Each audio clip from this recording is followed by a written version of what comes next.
To understand the attitude of the Vietnamese during the war, one must first be aware of Vietnam's history of occupation and exploitation by foreign powers.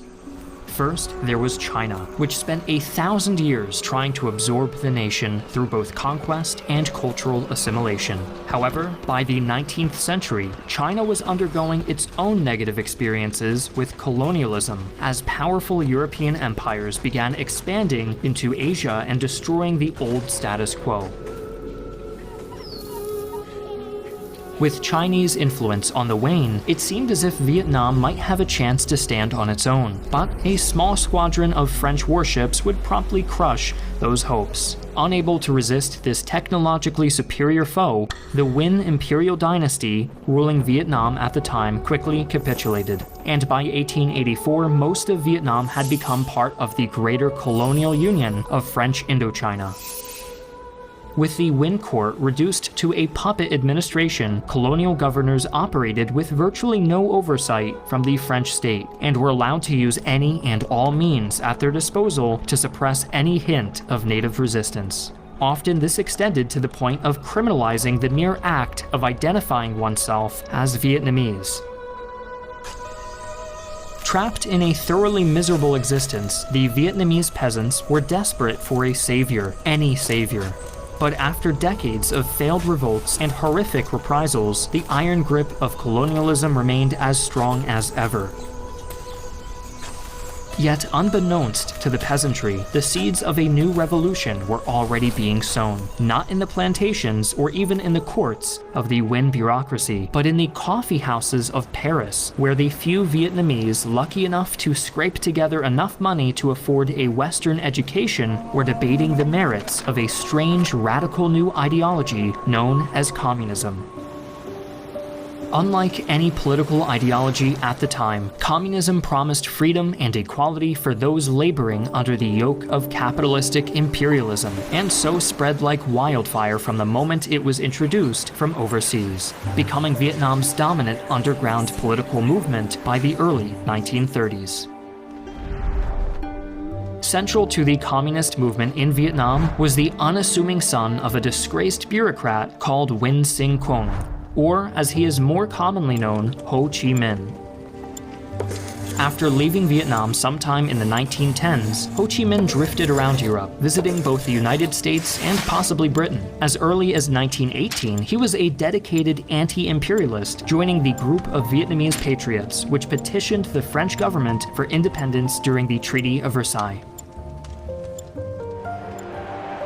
In 1920, he was one of the many communists avidly following the progress of Vladimir Lenin's October Revolution in Russia, the success of which proved beyond any doubt that the imperialist system could be overthrown through force of arms.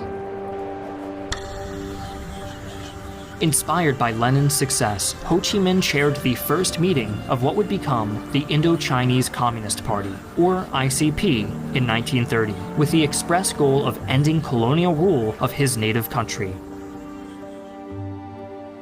But for all of his early efforts, regime change in Vietnam would not originate with the Vietnamese, but would instead be instigated from the most unlikely of sources, Imperial Japan.